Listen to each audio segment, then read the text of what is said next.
ou melhor, os 5 pontos das doutrinas da graça. E só lembrando um pouquinho sobre o que a gente falou esse mês, há um acrônimo, né, que é TULIP, em inglês, que é a flor tulipa, né, que nós temos, e esse acrônimo vai representar cada um dos pontos das doutrinas da graça, né? Então, o primeiro deles que nós tratamos, que é depravação total, é o ensino que nos leva à compreensão de que a queda afetou o homem em todas as áreas da sua vida. E ainda que o homem não seja totalmente mau, ou seja, não seja tão mau quanto possa ser na sua totalidade, ele é mau na totalidade do seu ser, ou seja, todas as áreas da sua vida foram afetadas pelo pecado e todas as áreas da sua vida têm, de alguma forma, uma influência do pecado.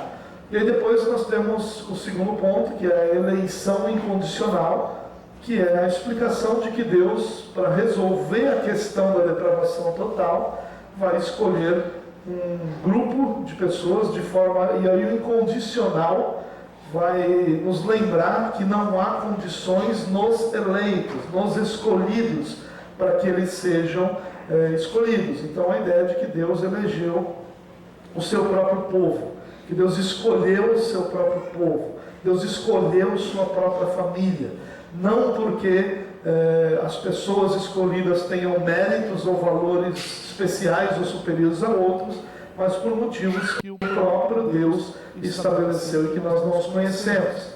Para que a eleição se concretizasse, ou seja, os eleitos pudessem se tornar filhos de Deus, Deus vai enviar Jesus Cristo, e Jesus Cristo vai morrer para que eficazmente possa produzir salvação na vida daqueles que são os eleitos. De uma forma bastante simples, Jesus morreu por aqueles que Deus deseja salvar, para que esses que Deus deseja salvar fossem justificados pela justiça da obra de Jesus Cristo. Para que os eleitos que agora foram, por quem Jesus morreu, agora precisam ser atraídos a Jesus, precisam se tornar cristãos. E nenhum, como o próprio apóstolo Paulo diz, nenhuma pessoa faz isso voluntariamente, nenhuma pessoa faz isso de uma forma espontânea. Todas as pessoas, e o próprio Jesus disse isso, precisam ser atraídas. O Pai precisa levar essas pessoas a Jesus. E esse é o quarto ponto, onde nós vamos entender que essa graça ela é irresistível, ela é eficaz, ela produz nas pessoas a capacidade de se voltarem para Deus, de desejarem Deus, e aí então todos aqueles que têm a capacidade de desejar Deus, o desejarão com certeza. E o último ponto, que é o que nós vamos tratar hoje, é comumente conhecido como perseverança dos santos, que é a explicação do entre a salvação e a consumação de todas as coisas, como o homem pode manter-se salvo. Como é que é possível que nós nos mantenhamos salvos, ou permaneçamos salvos, a partir do momento que nós somos, pela graça de Deus, atraídos, regenerados e nos tornamos filhos de Deus. Então, a ideia é a gente conversar um pouquinho sobre esse último ponto desse tema que são as doutrinas da graça. Tá? Para isso, eu queria compartilhar com você o capítulo 6 de João, alguns versículos apenas. Na verdade, esse texto ele vem a partir do versículo 25 e vai até o final de todo o capítulo 6, tá? Então é um texto onde o conteúdo é muito mais amplo do que os versos que nós vamos ler, mas nós vamos nos dedicar a 2 versos, que é o verso 39 e o verso 40. Se você quiser acompanhar aí na sua Bíblia, fique à vontade. Se não, você pode acompanhar comigo no telão aqui. Versículo 39 diz assim: e esta é a vontade daquele que me enviou. Jesus está dizendo aqui, esta é a vontade daquele que me enviou, que eu não perca nenhum dos que ele me deu, mas os ressuscite no último dia. Porque a vontade de meu Pai é que todo o que olhar para o Filho e nele crer tenha a vida eterna, e eu o ressuscitarei no último dia. O que Jesus está dizendo ali? Bom, primeiro, como eu disse, esse texto ele faz parte de um contexto mais amplo, onde Jesus está dizendo aos discípulos, e Jesus está compartilhando muitas verdades bíblicas, diante não só dos discípulos, mas dos judeus. Você pode ver, por exemplo, a partir do versículo 41, muitos judeus começam a criticar Jesus por suas palavras, por dizer que ele é o pão que desceu do céu, por dizer que o Pai deu a ele e aqueles que seriam salvos. Há um levantar-se contra Jesus por conta exatamente das palavras que ele estava apresentando. E as palavras terminam, com esses dois versos, uma parte do que ele vem dizendo, que é exatamente a ideia de que ele fala sobre qual é a vontade do Pai. E ele antes disse que ele veio não para fazer sua própria vontade, mas para fazer a vontade do Pai. E qual é a vontade do Pai? A vontade do Pai, ou daquele que me enviou, é o que Jesus está dizendo, que eu não perca nenhum dos que ele me deu, mas os ressuscite no último dia. Então Jesus está dizendo de forma muito clara, a vontade do Pai é que eu não perca nenhum daqueles que ele me deu. O que a gente entende ali? Primeiro, que Deus deu a Jesus alguns daqueles que ele me deu. Jesus deu alguns, Deus deu alguns a Jesus. E que a vontade do Pai é que Jesus não os perca, ou seja, que Jesus não permita ou não haja de uma forma que esses que foram dados por Deus deixem de pertencer ao Senhor. Que eu não perca nenhum daqueles que o Pai me deu, nenhum daqueles que quem me enviou deu. É o que Jesus está dizendo. E ao contrário, ele diz, mas que eu os ressuscite no último dia, ou seja, que eu os conduza até o momento onde todas as coisas serão consumadas. E aí no verso 40 ele reafirma isso. Ele reafirma, porque a vontade de meu Pai é que todo que olhar para o Filho e nele crer tenha a vida eterna, e eu ressuscitarei no último dia. O olhar para o Filho aqui, a gente poderia ser remetido ao que a gente falou, por exemplo, na semana passada, em João capítulo 3, onde Jesus diz que quem não nasceu de novo não pode ver o reino de Deus. É a mesma ideia aqui, uma ideia de capacidade de enxergar aquilo que é o reino de Deus, de enxergar Jesus como o seu Senhor, o seu Salvador, como Deus, uma capacidade dada pelo próprio Deus de enxergar isso. E ele diz aqui, todo aquele que olhar para o Filho, ou seja, e perceber, que enxergar e nele crer, tenha a vida eterna. E eu o ressuscitarei no último dia. Então parece muito claro aqui que há um plano de Deus de que em Jesus os cristãos sejam guardados até que todas as coisas sejam consumadas. Talvez você já tenha ouvido a expressão, uma vez salvo, salvo para sempre. Ou talvez você já tenha ouvido, ou já tenha crido, pensado, ou até mesmo ouvido sobre a perca da salvação. E aqui nos há algo muito importante para a gente pensar. Parece um assunto muito simples, né? Se perde ou não se perde a salvação. Mas ele não é tão simples, ele é extremamente profundo e extremamente importante para a nossa fé.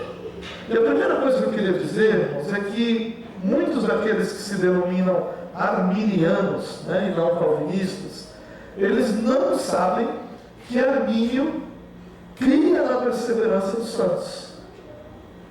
Que ele cria que era impossível alguém que tivesse sido regenerado perder a sua salvação. Quem vai trazer isso à tona não é Armínio em si, mas é consequentemente, e muito tempo depois, outros grupos cristãos que são muito mais semi-pelagianos do que arminianos, ou seja, eles creem uma doutrina muito diferente daquela que seria a doutrina dos arminianos. Então, crer na perda da salvação, historicamente, nunca fez parte da igreja, até que o movimento pentecostal surgisse. Até que o movimento pentecostal surgisse, a perda da salvação não era um assunto relevante para a doutrina da igreja. Não se entendia isso, não se cria isso. É claro que ao longo da história você vai ter sempre uma discussão aqui e ali, mas nunca foi massivo, nunca foi ensino da igreja, sempre foi ensino herege a perda da salvação. Então, esse é o primeiro ponto que eu queria destacar com você. A história da igreja nunca apoiou a perda da salvação. Ao contrário disso, a história da igreja sempre foi muito tranquila em compreender, tanto calvinistas quanto arminianos depois da reforma, e antes da reforma era até muito mais tranquila ainda, em crer que a salvação não pode ser perdida. É claro que a gente está falando de grupos cristãos, né? Então, para a história da igreja, no início da sua igreja, depois da reforma, sempre foi muito tranquilo de se entender isso. É o movimento pentecostal que vai produzir essa discussão e principalmente essa compreensão massiva de se perder a salvação.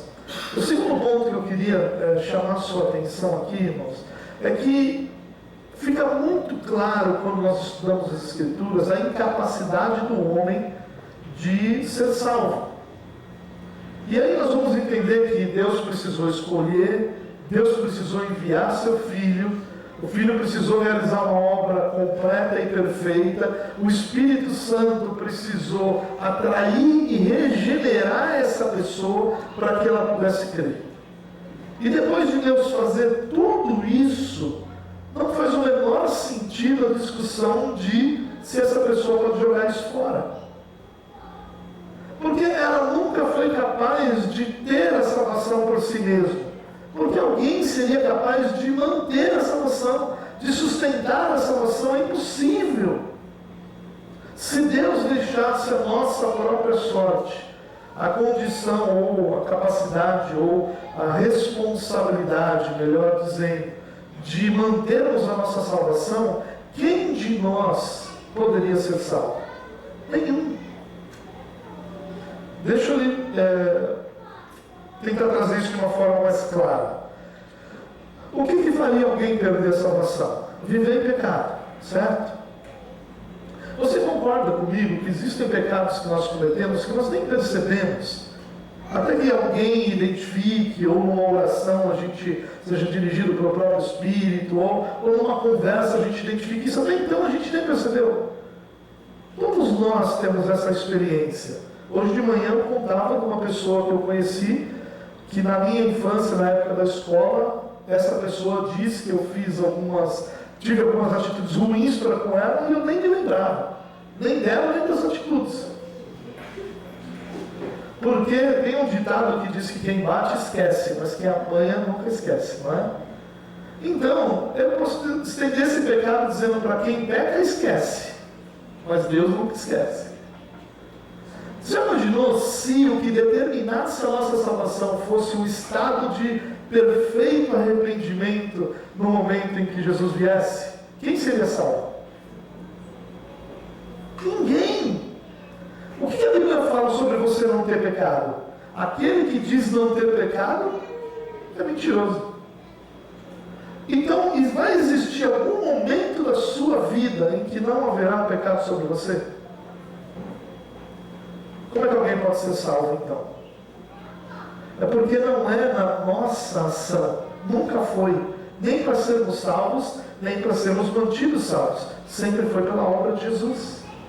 Nunca foi por nossa justiça, sempre foi pela justiça de Jesus. Então esse segundo ponto é importante, irmãos. A mesma incapacidade que existe em nós de buscar a Jesus, existe em nós de sustentarmos essa salvação, de mantermos essa salvação, de permanecermos plenamente fiéis e obedientes a Jesus. Nenhum de nós consegue isso. Seria uma insanidade da nossa parte buscar manter essa salvação por nossas próprias obras.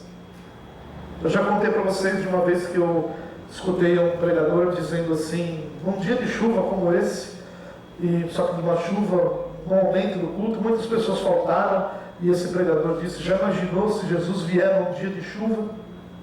Como é que vai ser? Quantos não irão? E naquele momento eu confesso que na minha inexperiência eu fiquei com medo de faltar ao culto no dia de chuva. Mas para pensar comigo, irmãos, sério mesmo, que toda a obra que Jesus fez para que nós fôssemos salvos não são suficientes para que num dia de chuva a nossa salvação seja mantida? Quer dizer que faltar a um culto perde a salvação? Você consegue ver como é insano isso? Quem poderia ser emocionalmente ou mentalmente saudável debaixo de uma pressão dessa? Sabe qual é a realidade que isso produz? Gente cínica. É isso que produz. Gente cujo discurso é lindo, mas a prática esconde um monte de pecados. É isso que produz. Gente hipócrita. Gente que tem um discurso lindíssimo sobre ser santo, mas cuja vida esconde um monte de pecados. Porque nenhum de nós consegue viver em perfeição. É Deus que nos sustenta, assim como é Deus que nos salva. E a salvação, ela não é um evento como se Deus nos desse um presente. Está aqui, ó, a salvação. Agora é tua responsabilidade não perder isso. Você imagina como é que seria isso? A gente perde o celular, irmão, não vai perder a salvação. Para pensar que é uma coisa tão simples, pequena na nossa mão. A gente perde a chave da casa, no lugar onde a gente mora.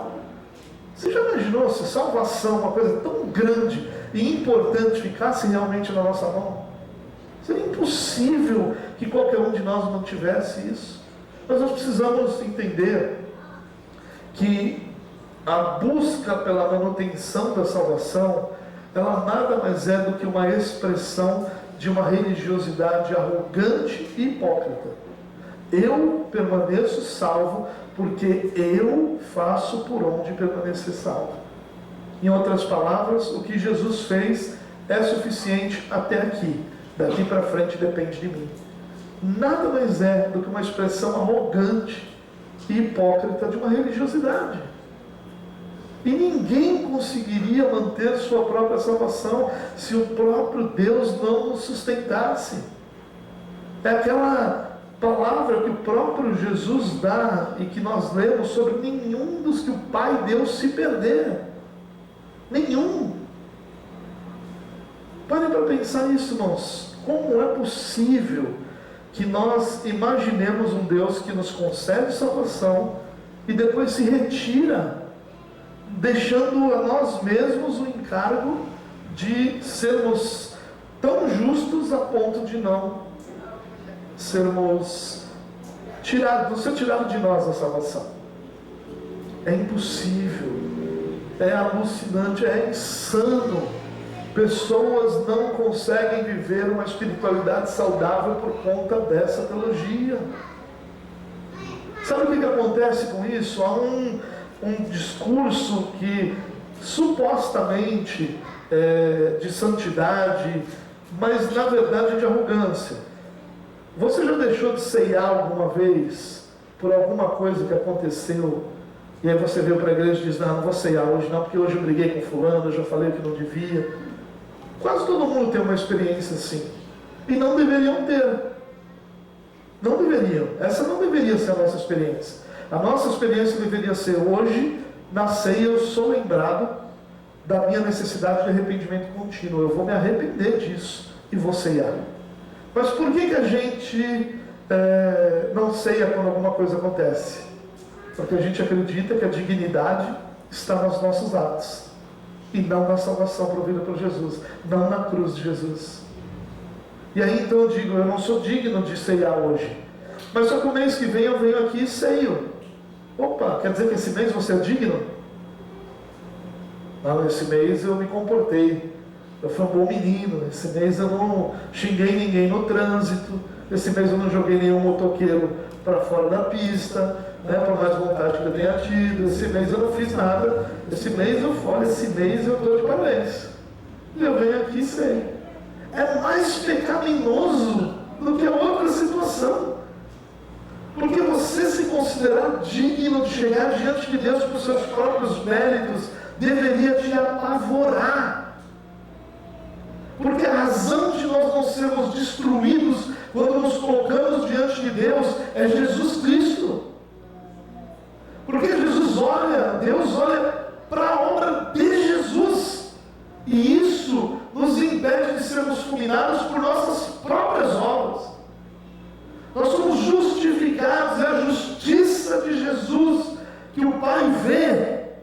E essa justiça nos cobre os nossos trapos de imundícia, que são as nossas obras, e fazem com que nós sejamos aceitos diante do Pai e não destruídos.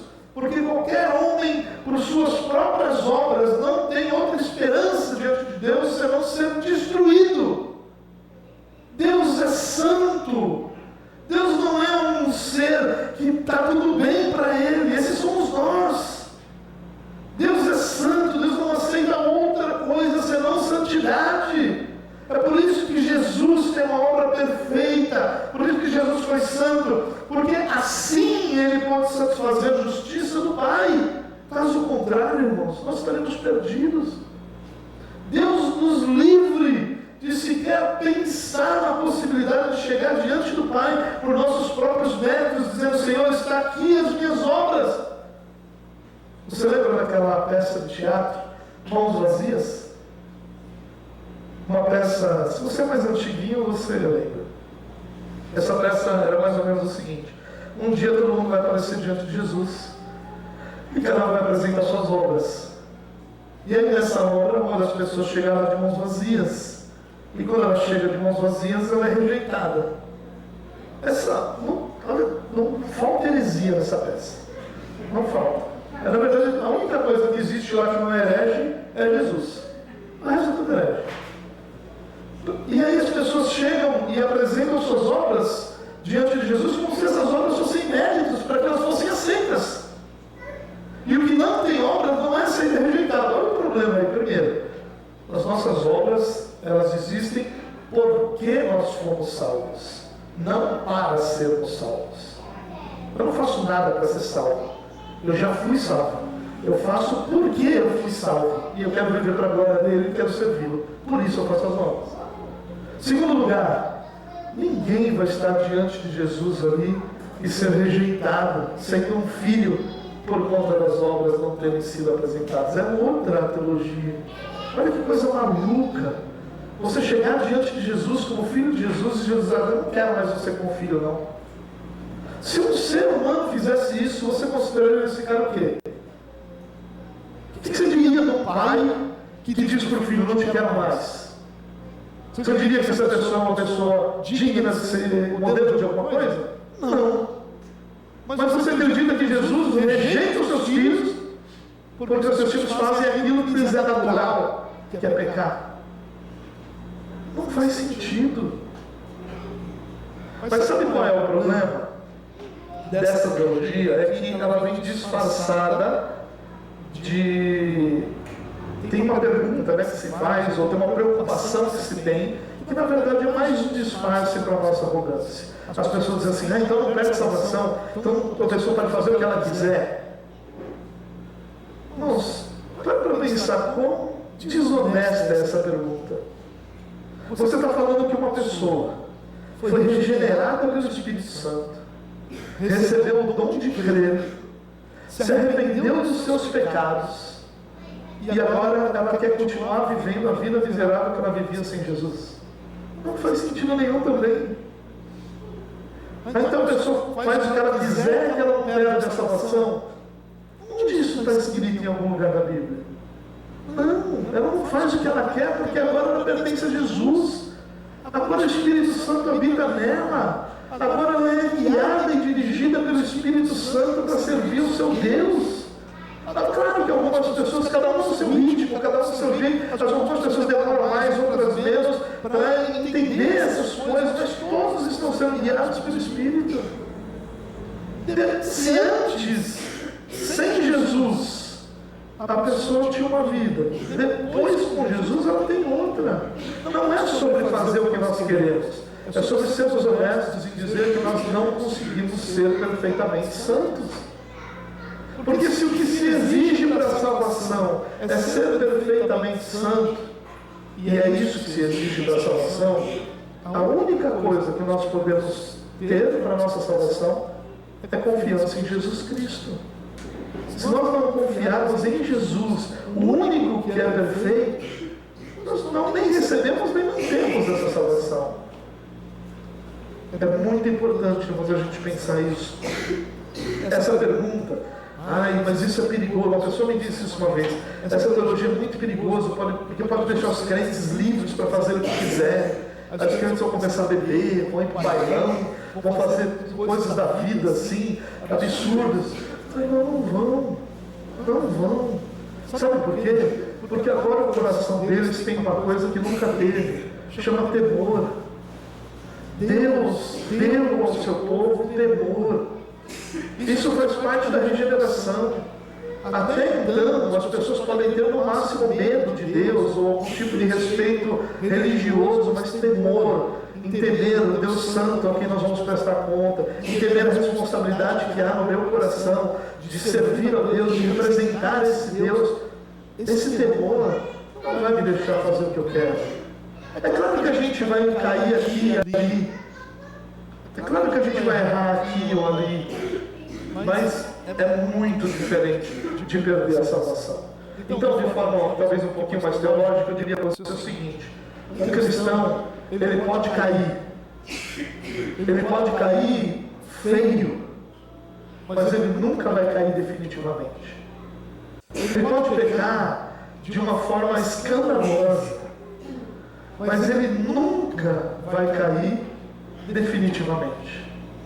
O Senhor sempre o restaurará. O Senhor sempre o colocará de pé. É claro que nós podemos pecar, e muitas vezes pecar de uma forma escandalosa, de uma forma feia, de uma forma a fazer com que pessoas ao nosso redor se escandalizem disso. Mas, irmãos, Deus nunca deixará caído aquele que Ele chamou para ser seu. Nunca. Deus restaura o caído. E a prova disso chama Israel. Olhe para o Antigo Testamento e veja quantas, talvez arrisco dizer, dezenas de vezes Israel cai. E mesmo com Deus colocando Israel debaixo de disciplina, Deus sempre pôs Israel de pé. O tempo passava, Deus disciplinava Israel, e acontecia o quê? Lá estava Israel de novo, restaurado, adorando o seu Deus. É isso que Deus faz. Deus nunca jogou fora a nação de Israel. Durante todo o Antigo Testamento, até que a nação de Israel cumprisse o seu propósito, que era de, a partir de Israel, vir ungido, vir Jesus, Deus nunca abandonou Israel. Mesmo quando Deus levou Israel para o cativeiro, uma parte foi para a Síria, outra parte foi para a Babilônia, muitos morreram no cativeiro, mas Deus sempre restaurou Israel. Sempre restaurou Israel. Porque Deus restaura o seu povo. Isso não é uma liberdade para que nós vivamos sem temor. Eu vou fazer isso mesmo, porque Deus restaura. O próprio pensamento formatado dessa maneira é uma prova de que não há salvação nesse coração. Não há. Porque o coração onde habita o Espírito Santo de Deus, ele vai errar, mas ele vai compreender o problema que é esse erro. Ele vai compreender a gravidade desse pecado, ele vai compreender o problema que isso é para a sua própria vida e vai buscar a restauração disso. Não é uma questão de, então, não tem problema fazer nada de errado. Não, ninguém disse isso. Quem é o cristão que deseja fazer algo de errado? O cristão não tem esse desejo em seu coração. O desejo do cristão é agradar o seu Senhor. Não é uma liberdade, uma autorização para viver e debaixo dos seus próprios pecados. Ao contrário, é uma paz que provém do fato de que mesmo nos meus piores dias, Deus permanece comigo. Mesmo nos meus piores dias, o Senhor continua sustentando a minha salvação. Mesmo nos meus piores dias, eu permaneço sendo chamado de filho. Isso é importantíssimo, porque isso traz paz ao nosso coração. Isso traz tranquilidade à nossa alma, irmãos. Como eu disse a você, olha quão insana seria a vida de alguém que teme a perda da sua salvação. Hoje, você pecou. Não pecou? Se você falar que não, você é mentiroso. O terceiro pecado é não reconhecer que você pecou. Todos nós pecamos hoje. Se Jesus voltasse agora, quem de nós poderia dizer: Senhor, que bom que o Senhor voltou, eu estava te esperando aqui, santo.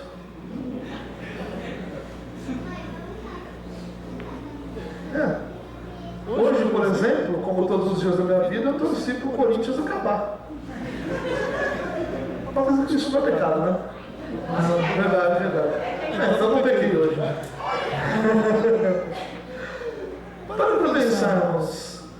Todos nós pecamos. Por isso que a nossa confiança não está na força do nosso braço, está na perfeição da obra de Jesus. Deus vê Jesus quando olha para a sua igreja e está satisfeito com a justiça cumprida por Jesus. Ele não precisa de nenhuma outra justiça. Ainda que a justiça dos seus filhos o honre, ela não é necessária para que Deus esteja satisfeito. Deus está satisfeito em Cristo Jesus. Isso deveria consolar o nosso coração. E deveria nos levar a uma vida, porque eu conheço pessoas que creem na não perda da salvação que se tornam arrogantes. Se tornam arrogantes porque elas acham que não perdem a salvação, que está tudo bem, que elas são filhos. A doutrina muitas vezes da própria eleição produz isso no coração de alguns. Eu sou o eleito. Mais ou menos aquela história do ungido, sabe? Ele toca no ungido. É mais ou menos a mesma história, eu sou diferente. Isso é uma arrogância. As doutrinas da graça deveriam nos humilhar. Dizer: eu sou tão incapaz que se Deus não tivesse feito minha salvação do início ao fim, eu nunca seria salvo. Eu deveria me sentir humilhado e não exaltado. E ao me sentir humilhado, não no sentido pejorativo, de dizer você é um nada, mas no sentido de dizer que Deus é tudo. E que por Jesus eu estou satisfeito também. Eu estou em paz também. Porque a minha salvação vem do meu Senhor. Queridos, que a gente possa prestar atenção em três pontos ou três implicações dessa teologia. Primeiro, essa teologia deveria moldar a nossa adoração. A nossa adoração, o nosso louvor, o nosso cantar é muito diferente quando nós estamos louvando um Deus que fez tudo, ou quando nós estamos cantando para um Deus que dividiu conosco a responsabilidade. É outro louvor, é outra adoração. Eu posso dizer: Senhor, eu só estou aqui por causa do Senhor. E aí a minha gratidão e a minha expressão de louvor, ela é muito diferente. Eu não estou chegando na igreja dizendo: Senhor, hoje eu vim. O Senhor hoje deu sorte, viu que eu não tinha outra coisa para fazer. Eu vim aqui. Mas eu queria te louvar por eu ser esse cara santo, perfeito. Essa semana eu não pequei, essa semana eu evangelizei, essa semana, Senhor, olha, deve ter anjo com inveja. A gente não fala isso, mas a gente chega com essa atitude. A atitude de alguém que, como o próprio Jesus contou uma história uma vez, de dois homens que subiram ao templo para orar. E um não tinha coragem de levantar seus olhos, batia no seu peito e dizia: Senhor, tem misericórdia de mim. Ele sabia quem ele era, ele sabia quem Deus era, e ele sabia de onde vinha a sua salvação. Ao passo que o outro, o religioso, sempre religioso, no sentido pejorativo da coisa. Senhor, muito obrigado, porque eu não sou como esse camarada aqui. E aí eu vou aumentar um pouquinho, né? Eu jejuo 3 vezes por semana, eu dou dízimo de todas as coisas, eu evangelizo, olha, eu assisto pregações na internet, eu desliguei televisão na minha casa, olha, na minha casa nem bombom de passas algum não entra para não entrar álcool. Eu só, obrigado, Jesus, porque eu não sou como esse cara. Não usei nem álcool gel para não ser tentado, Jesus. Aí Jesus diz o seguinte: quem dos dois vai para casa justificado? Às vezes, irmãos, o nosso louvor é uma glória a nós mesmos. A nossa adoração é uma glória a nós mesmos. Estamos diante de Deus na condição de exaltado, de adorado, mas estamos lá dizendo: Senhor, obrigado, porque essa semana eu fui o cara. Obrigado, porque essa semana eu enfrentei aquele incrédulo lá do meu trabalho, lá e dei nele como tem que dar mesmo. Obrigado, Jesus, porque eu sou crente, mas eu sou trouxa. Bateu, levou. Né? Então, obrigado, porque eu sou esse cara. A nossa adoração é vazia.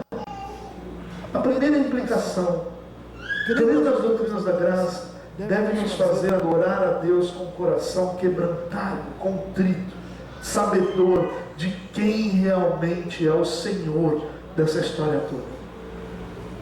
A segunda questão é que as doutrinas da segunda implicação é que as doutrinas da graça nos deixam livres para cumprir a nossa missão, ao invés de estarmos distraídos com aquilo que não faz sentido. Não faz nenhum sentido a minha preocupação com a minha salvação. Não faz. A minha salvação está resolvida. O Senhor me salvou. A minha preocupação não é essa. A minha preocupação é: eu recebi uma missão. E é essa missão que eu tenho que cumprir. Eu fui chamado para servir ao Senhor, servindo a igreja do Senhor. Eu fui chamado para proclamar o Evangelho da graça de Deus. Essa é minha missão. E eu não vou me distrair. Porque muitas vezes essa conversa toda de salvação nada mais é do que uma bela de uma distração sobre o que realmente a gente devia estar fazendo. Então a gente fica falando sobre isso, sobre não faltar um dia de chuva, sobre não ser um crente de açúcar, ou qualquer coisa desse tipo, e a gente não fala do que tem que falar. Nós temos uma missão, nós somos chamados para servir uns aos outros, nós somos chamados para, como igreja, servir uns aos outros, servir ao Senhor, servir os irmãos, e anunciar, proclamar o Evangelho da salvação. E a gente fica distraído, conversando sobre o que não é importante, preocupado sobre o que não é importante, com medo sobre o que não é importante. Então, não seja preso por essa teologia diabólica que é a de dizer que Deus não é suficiente para te sustentar. Em terceiro lugar, terceira implicação é: se você é incapaz de ser salvo, Deus te salvou. Se você é incapaz de sustentar essa salvação, quem te sustenta é o Senhor. Qual é a implicação óbvia disso? A nossa confiança precisa estar somente no Senhor. Não é na força do meu braço que eu confio. Não é na minha capacidade de não pecar. É claro que eu não quero pecar. É claro que eu não quero de forma alguma desonrar o meu Deus. Mas a minha confiança está no fato de que o meu Deus é que me sustenta. É Ele. Por isso que alguns vão chamar essa doutrina, ao invés de perseverança dos santos, eles vão chamar de preservação dos santos. Porque a ideia de perseverança muitas vezes dá uma ideia de que nós perseveramos. Não parece isso? Então você tem que ser perseverante. Né? Ninguém fala assim: espera aí, irmão, Deus vai te fazer perseverar. Não, a gente diz que a pessoa precisa ser. Então talvez a palavra perseverança nos leva a entender como atitude nossa. Talvez melhor fosse preservação dos santos, onde nós lembramos que Deus é que nos preserva. Eu preciso perseverar para ser salvo? Sim, a Bíblia diz o quê? Todo aquele que perseverar até o fim será salvo. Mas a compreensão do que é essa perseverança é importante. Essa perseverança não é um esforço meu. Essa perseverança é graça de Deus sobre a minha vida. Ele vai me preservar para que eu possa perseverar até o fim. Nós precisamos perseverar. Nós não podemos abandonar o Evangelho, não podemos abandonar Jesus. Não é estou salvo, não preciso fazer mais nada. Sim, eu preciso perseverar, mas a perseverança é graça de Deus sobre a minha vida. Uma vez salvo para sempre, talvez seja uma expressão muito ruim de nós usarmos. A expressão melhor é: uma vez que Deus me salvou, Deus vai me sustentar até que Ele venha. Ou, se você quiser usar um texto bíblico, aquele que começou a boa obra em sua vida vai completá-la até o dia de Cristo Jesus. Ele vai completá-la, Ele não vai abandoná-la no meio. O nosso Deus não é um gestor público que abandona as obras no meio do caminho. O nosso Deus, Ele completa, Ele termina tudo aquilo que Ele começou. Ele começou uma obra na sua vida, salvando você, regenerando você, atraindo você para Ele, tornando você filho dEle, tornando você família de Deus.